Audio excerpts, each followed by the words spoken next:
Have you ever felt that the story you were told, the one in your history books, or even the ones whispered in Sunday school, has a gaping black hole in the middle? A hollow space where something terrifying was intentionally erased? Close your eyes for a second. Forget the images of angels with golden harps and silk wings. Before the flood, before the waters rose to sterilize the face of the earth, this world did not belong to us.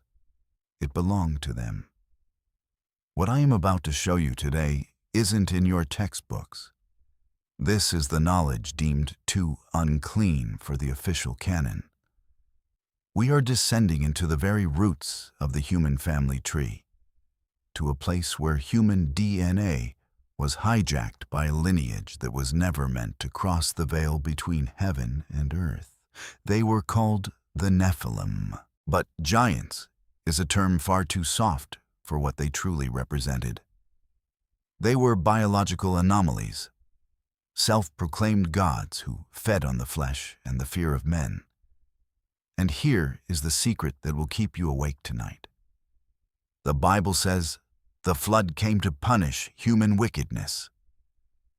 But the forbidden scrolls of Enoch and the Dead Sea fragments whisper something far darker. The water didn't come to punish you.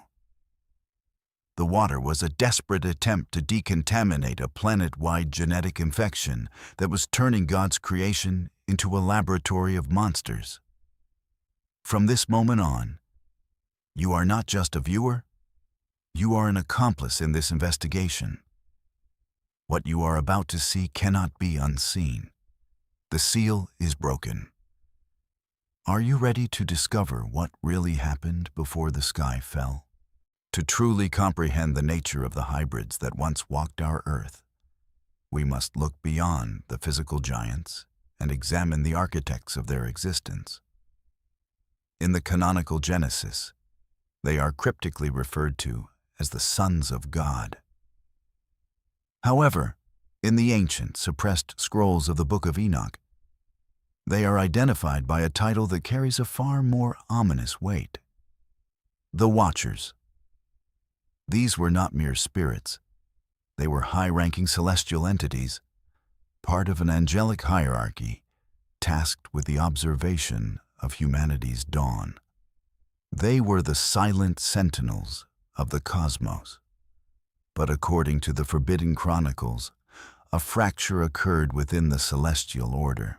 200 of these powerful beings, led by an entity named Semyaza, looked upon the daughters of men and succumbed to a desire that is fundamentally illegal in the eyes of the Creator.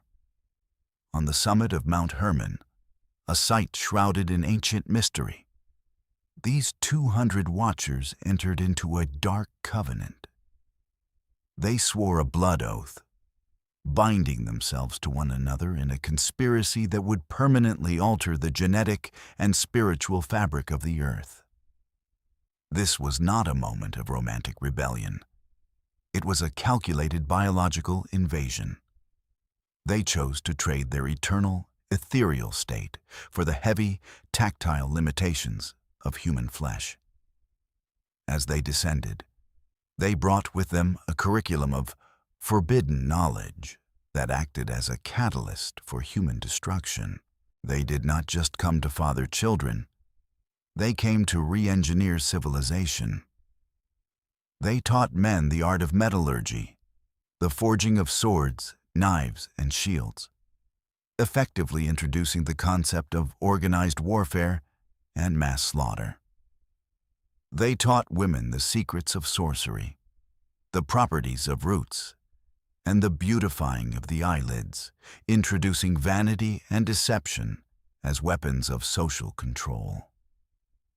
The Watchers corrupted the human mind with technology and magic long before they ever touched the human body. However, the true catastrophe began with the physical union between these celestial defectors and human women. This was a violation of the kind after kind law established at creation.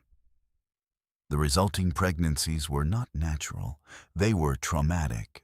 Ancient texts describe the terror of human mothers carrying offspring that grew with unnatural speed and possessed a hunger that could not be satisfied. These offspring were the Nephilim. The word Nephilim is often translated as giants, but its deeper Hebrew root, nephal, means the fallen ones, or those who cause others to fall. They were the first hybrids, biological anomalies woven from the incorruptible light of angels and the fragile dust of man. They were born with the predatory intelligence of heaven and the primal instincts of the earth. As these hybrids reached maturity, the world realized that they were not part of the natural ecosystem. They were parasites of a cosmic scale. They stood as towering monuments to their father's sin, possessing strength that defied the laws of physics and a lifespan that allowed them to accumulate centuries of dark wisdom. They quickly ascended to the top of the global hierarchy, becoming the mighty men of renown. The god-kings that every ancient mythology, from the Greeks to the Sumerians, would eventually remember as the capricious and violent deities of the Golden Age. But behind the legends of their power lies a darker biological truth. The Nephilim were a genetic dead end. They were an infection. Their very existence began to warp the environment around them as they turned their insatiable hunger toward everything that breathed. The era of the Watchers had begun, and the silence of the Creator was about to be broken by the screams of a world that was no longer entirely human. The emergence of the Nephilim was not a celebration of power. It was the birth of a global ecological and spiritual nightmare. As these hybrids reached adulthood, the world witnessed a terrifying shift in the hierarchy of existence. Ancient texts, from the Ethiopic Book of Enoch to the fragmented Giants book found in the Qumran caves, describe this period not as a golden age of heroes, but as the reign of the cannibal kings. These beings possessed the cold, calculating intelligence of their angelic fathers combined with the raw, unchecked primal urges of earthly biology. Because their DNA was a violation of the natural order, their needs were equally unnatural. The Nephilim were biological anomalies with an insatiable metabolic demand. They required vast amounts of energy to sustain their massive frames and superior cognitive functions. Initially, the human population sought to appease these god-kings. They offered their crops, their livestock, and their manual labor, building monuments and cities to honor their hybrid masters. But as the Nephilim population grew, the Earth's resources began to fail. The ancient chronicles tell us that once the giants had devoured all the fruit of the earth and the labor of men, their hunger did not subside. It evolved. They turned their predatory gaze upon the humans themselves. This was the dark dawn of human sacrifice and systematic cannibalism. To the Nephilim, humanity was no longer a species to be guarded or even ruled. We had become livestock. They established a global tyranny where fear was the only currency. This wasn't just a period of high crime. It was a period of total ontological terror, where the very apex of the food chain was occupied by monsters who saw human flesh as their rightful sustenance. But the horror of the cannibal kings went even deeper than physical hunger. They sought to mirror the rebellion of their fathers by systematically dismantling the boundaries of God's creation. The Watchers had already taught men how to corrupt the mind through forbidden arts, but the Nephilim began to corrupt the blood. Ancient records whisper of the sinning against birds, beasts, and reptiles. This suggests a period of horrific genetic experimentation. The Nephilim were not content with being the only hybrids. They sought to create a world where nothing remained after its kind. They practiced cross-species breeding and biological manipulation, attempting to weave their corrupted essence into every living thing. The earth was transformed into a twisted laboratory of chimeras, monsters that defied classification and violated the divine blueprint of life. This is the true corruption of all flesh mentioned in the scriptures. The world before the flood was being re-engineered into a nightmare of biological warfare. The human race was being pushed to the brink of genetic extinction, systematically replaced or diluted by a hierarchy of hybrids who saw themselves as the new masters of the universe. The atmosphere was one of absolute hopelessness. There was no law, no mercy, and no escape. The Nephilim had turned the cradle of civilization into a global altar of blood and perversion. As these hybrid kings consolidated their power, they began to turn on each other, fueled by the same arrogance that led to their father's fall. The earth groaned under the weight of their violence and the blood that saturated the soil.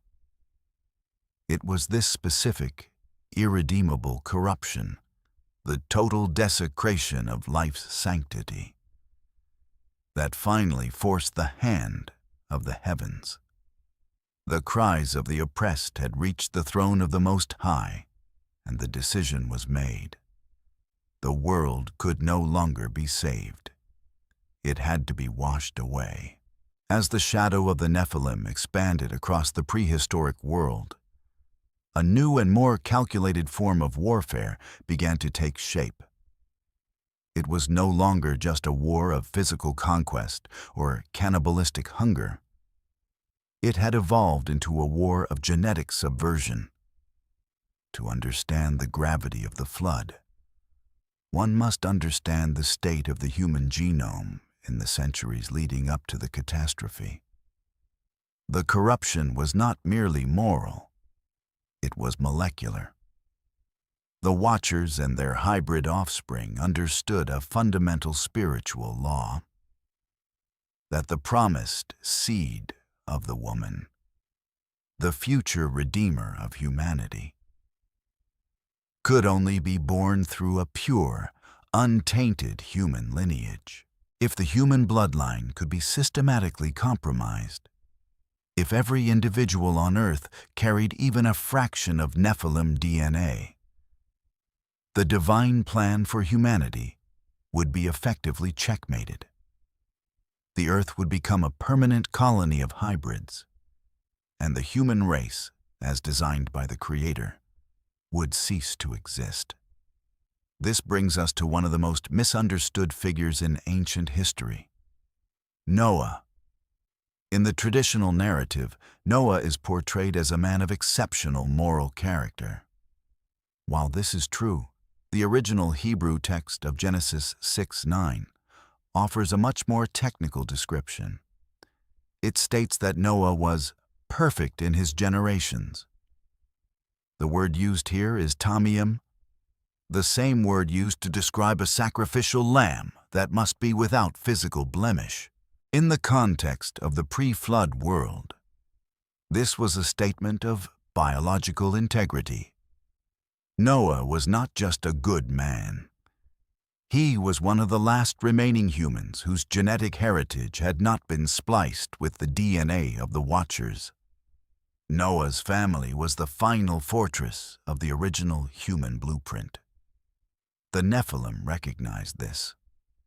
The world before the flood was a high-stakes hunt for the last untainted bloodlines. The violence that filled the earth was not just random crime. It was a systematic attempt by the hybrid elite to hunt down, compromise, and eliminate the pure human genome. They were experts in the forbidden arts of hybridization, and they were closing in. Imagine the psychological pressure on Noah's household. Surrounding them was a civilization of god-kings, giants with superior technology and supernatural intellect, all serving a singular, dark purpose: the total hybridization of the planet.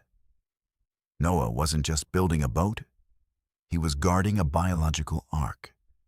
He was the custodian of the human race's survival. The ancient texts suggest that by the time the ark was completed, the infection had reached its terminal stage. The corruption of all flesh was nearly total. Animals had been crossbred into nightmares, and the human population had been almost entirely absorbed into the Nephilim hierarchy. If the Creator had waited another generation, there might not have been a single pure human left to save. This realization shifts our entire perspective on the flood. It was not an act of impulsive divine rage. It was a surgical strike. It was a planetary quarantine. The rising waters were a desperate final measure to drown the genetic infection before it could claim the entire creation. The flood was the only way to destroy the hybrids while preserving the one family that still held the keys to the human future. But as the first raindrops began to fall, a terrifying question remained. The Watchers were celestial beings. They knew the judgment was coming. They had centuries to prepare. And as we will discover, the war for the human bloodline did not end when the waters receded.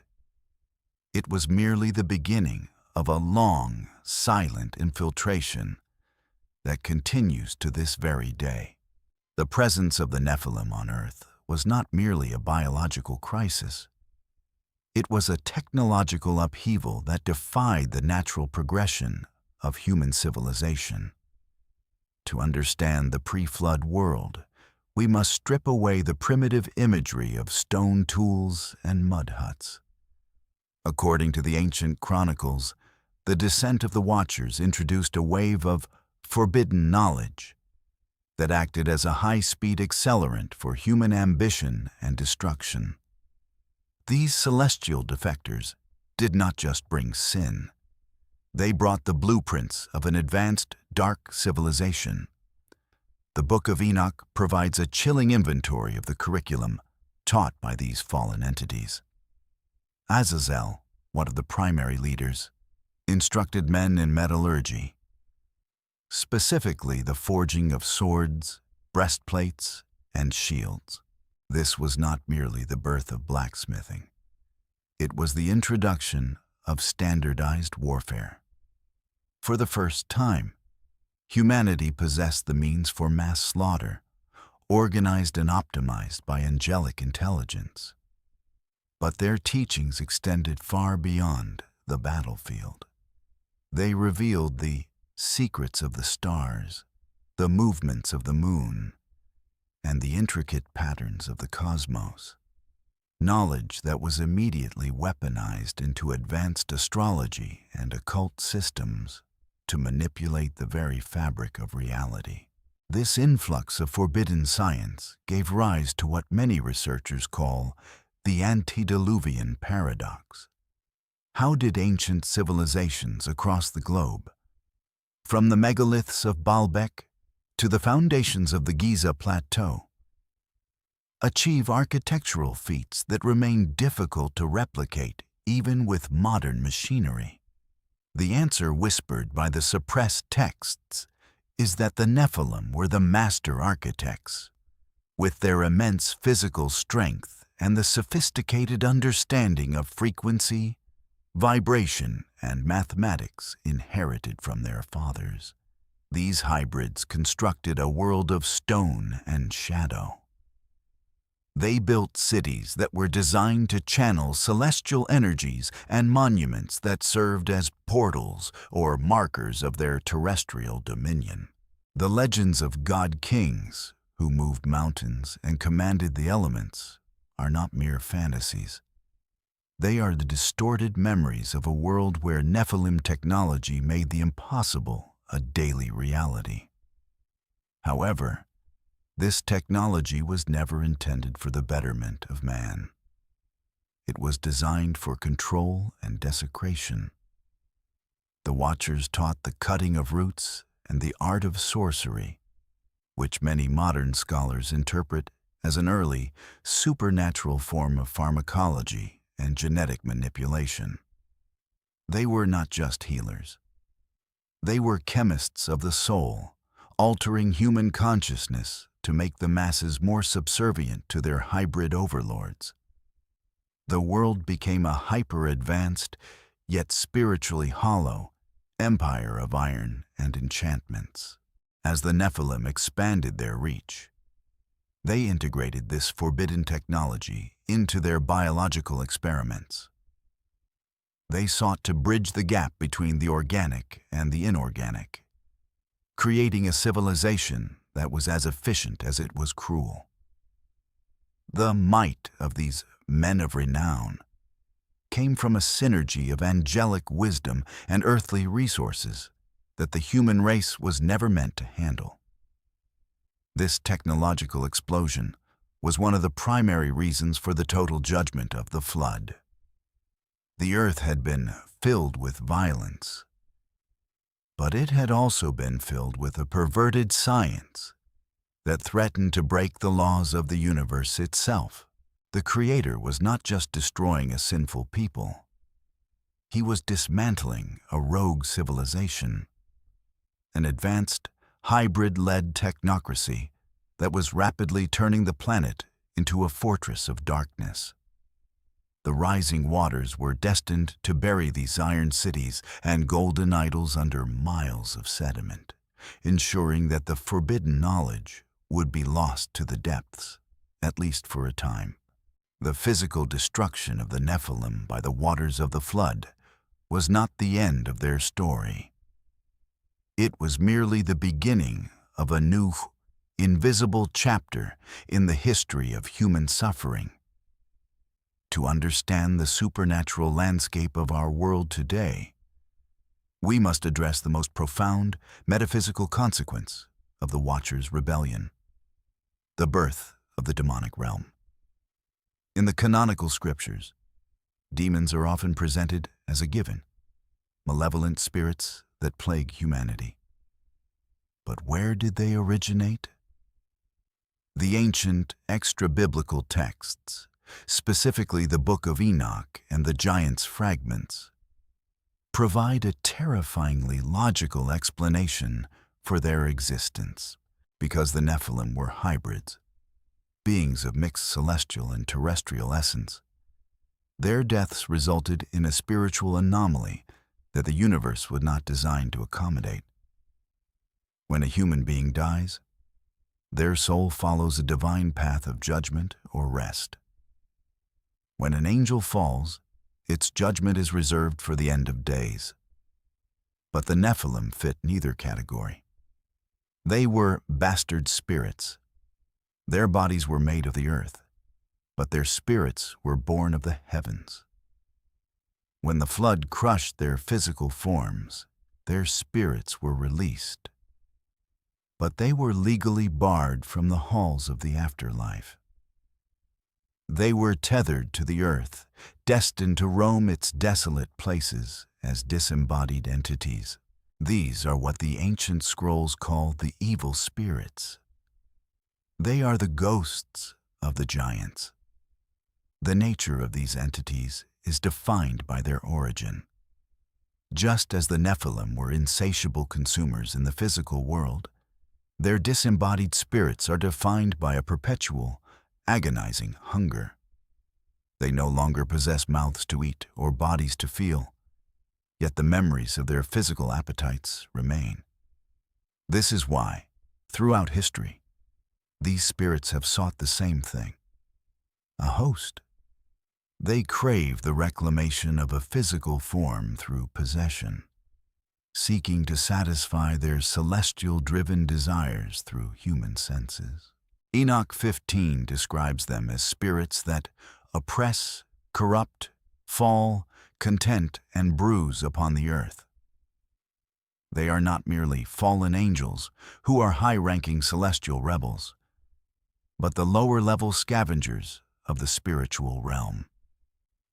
They are the remnants of a destroyed civilization, a genetic and spiritual residue that refuses to fade away. Their mission is a continuation of their father's war, the corruption and eventual destruction of the human race. This realization provides a dark clarity to the ancient world's obsession with exorcism and spiritual protection. The ruins of the pre-flood world were not just empty stones. They were the haunts of these disembodied hybrids. The pagan gods and spirits worshipped by the civilizations that followed the flood were often nothing more than these Nephilim spirits, masquerading as deities to receive the worship and the blood sacrifices they still craved. By understanding the origin of demons as the spirits of the giants, we see the flood in a new, more haunting light. The water cleaned the surface of the planet, but it could not wash away the spirits that the earth itself had been forced to birth. As the human race began to multiply again through the line of Noah, they were entering a world that was already haunted. The genetic infection of the pre-flood era had evolved into a spiritual infection. The war for the earth had simply moved from the visible realm to the shadows. And as we will see in the next chapter, these spirits were not content with merely haunting the ruins. They were actively waiting for a way to bring the giants back into the light of day. The narrative of the Great Flood often concludes with a total eradication of the Nephilim, suggesting that the rising waters successfully purged the earth of the hybrid infection. However, a closer, more forensic reading of the ancient texts reveals a chilling reality. The giants returned. Genesis 6:4 contains a haunting phrase that history often overlooks. The Nephilim were on the earth in those days, and also afterward. This afterward points to a second infiltration, a dark resurgence that has fueled intense theological and historical debate for millennia. If Noah's lineage was genetically pure, how did the hybrid traits reappear in the land of Canaan? The evidence suggests that the war for the human bloodline was far from over.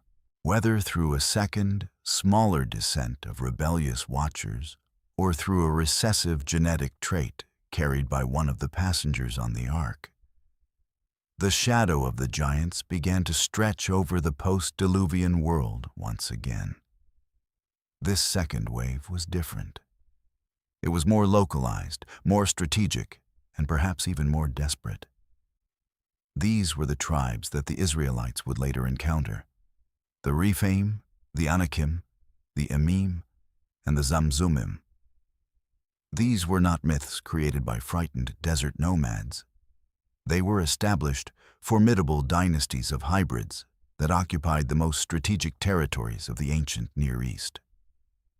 The giants of the post-flood era, such as the infamous Og of Bashan or the Anakim of Hebron, were the remnants of the pre-flood genetic experiment. Og, described as the last of the Rephaim, possessed a bedstead of iron nearly 13 feet long. These were the sons of Enoch, who made the Hebrew spies feel like grasshoppers in their sight. This was not mere hyperbole. It was a description of a biological reality that terrified a nation. The land of Canaan was not chosen by God merely for its milk and honey. It was a high-priority target because it had become a stronghold for the resurrected hybrid lineages. The conquest of Canaan was, in essence, a continuation of the Great Flood. a terrestrial mission to complete the biological decontamination of the Earth. This explains the total war commands given to the Israelites. Orders to eliminate entire lineages, including women, children, and even livestock. To the modern ear, this sounds barbaric, but through the lens of genetic warfare, it was a desperate measure to prevent the hybrid infection from spreading and compromising the human race once again. These post-flood giants were the architects of the massive fortifications that modern archaeology still struggles to explain. The cyclopean walls of ancient cities and the subterranean fortresses were built by entities who understood that they were being hunted by the heavens. They were a civilization in retreat, clinging to the shadows of history, trying to preserve the forbidden knowledge of their fathers. But the most disturbing aspect of this resurgence is the realization that the giants did not rely solely on physical size. They had learned the value of invisibility. They moved from being overt rulers to being covert influences. They realized that a giant visible on the battlefield can be killed by a stone from a sling, but a bloodline hidden within the halls of power can rule forever. As the era of the great physical giants began to fade, the era of the hidden hybrids, the masters of the shadow, was just beginning. The giants didn't disappear. They simply changed their strategy, waiting for a time when humanity would once again be arrogant enough to open the gates they had so carefully closed. We live in an age of profound historical amnesia, believing that the monsters of the past are safely locked away in the realm of mythology. However, if we examine the current trajectory of human science and the prophetic warnings of ancient texts, a disturbing pattern emerges. The story of the Nephilim is not merely a record of what was, it is a blueprint of what is returning.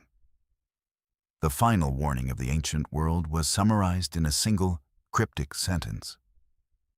As it was in the days of Noah, so it will be at the coming of the Son of Man.